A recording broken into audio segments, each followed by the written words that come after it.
अंतःकरणाध्यास, ये चौथा है अविद्या का स्वरूप। अंतःकरण में चार चीज आती हैं, मन, बुद्धि, चित्त और अहंकार। कुछ लोग मन को आत्मा मानते हैं, कुछ बुद्धि को आत्मा मानते हैं, कुछ चित्त को आत्मा मानते हैं और कुछ अहंकार को ही आत्मा मानते हैं। अहम, मैं, बस यही आत्मा है। ये अंतःकरण चतुष्टय भी आत्मा नहीं है। बुद्धि अलग चीज है, आत्मा अलग वस्तु है। मन अलग वस्तु है, आत्मा अलग वस्तु है।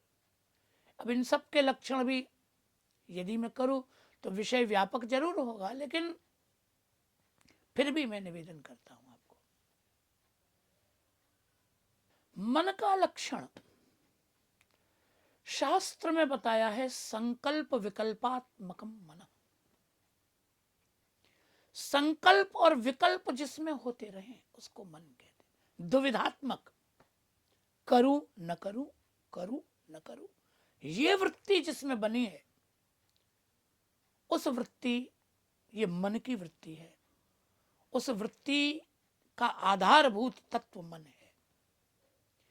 तो संकल्प विकल्प जिसमें रहते हैं वो मन है। मन का ही लक्षण है।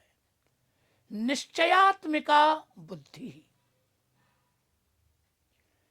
यह करना है यह निर्णय बुद्धि करती है, यह नहीं करना है यह निर्णय भी बुद्धि करती है। मन की दुविधा का निर्णय करके बताए उस तत्व को बुद्धि कहते हैं। मन के संकल्प विकल्प को वो मिटाती है और वो मन को समझाती है कि ये करना है ये नहीं करना है। अब बुद्धि यदि पवित्र है तो मन को धर्मपूर्वक कर्तव्य अकर्तव्य का निश्चय करती है। बुद्धि यदि तामसी है, अपवित्र है, पाप बुद्धि है, तो वो अधर्म पूर्वक कर्तव्यों का निर्देश करती है। लेकिन निश्चयात्मकता ये बुद्धि में ही होती है, ये बुद्धि का लक्षण है। कर्तव्य अकर्तव्य का निर्णय बुद्धि करती है। तीसरी वस्तु है चित्त।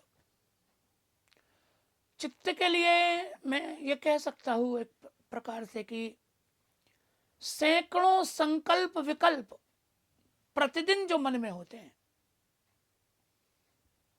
उनमें से कुछ पूरे होते हैं, कुछ नहीं होते। बुद्धि कुछ संकल्प विकल्प का निर्णय कर देती है कि ये करना है ये नहीं करना है। अनेक संकल्प विकल्प ऐसे होते हैं जिसका बुद्धि से कोई निर्णय हो ही नहीं पाता। तो मन के द्वारा किए गए ये संकल्प, बुद्धि के द्वारा अनिर्णीत छोड़े गए वो संकल्प कहां जाते हैं? मन से उत्पन्न होकर जाते कहां हैं? ये चित्त में रह जाते हैं। एक प्रकार से कहें तो ये स्टोर रूम है संकल्प विकल्पों का, एक कोश है चित्त। स्वप्न चित्त के कारण ही हम देख पाते हैं। अनेकों बार विचित्र विचित्र प्रकार के स्वप्नों की अनुभूति होती है। हम सोचते हैं कि ये तो हमने कभी सोचा ही नहीं, जो कल्पना ही नहीं है वो स्वप्न में कैसे आ गया। तो आप तो चित्त में रख करके भूल गए हैं। मन अपने संकल्पों को अनंत जन्मों से मन संकल्प कर रहा है। तो किस जन्म का कौन सा संकल्प है ये करके मन भूल चुका है, लेकिन चित्त में जमा है। वहीं से निकाल के आपको स्वप्नवत दिखा दिया जाता है। आपका संकल्प चित्त में जमा है। किसी शरीर में मन ने वो संकल्प किया होगा। मन का संकल्प ही स्वप्न में अनुभूत होता है। तो चित्त का बड़ा महत्व है। और चौथी वस्तु है अहंकार। ये अहंकार ही ऐसा तत्व है कि जो समाधि लगने के बाद भी योगी को ईश्वर से दूर कर देता है। समाधि की स्थिति में जीव ब्रह्म एक हो जाते हैं, तो जीव ब्रह्म से मिल जाता है, लेकिन अहंकार पूर्वक मिलता है। जीवात्मा अपने स्वरूप को स्वीकार करते हुए मिलता है कि मैं जीव हूं, आप ईश्वर हो।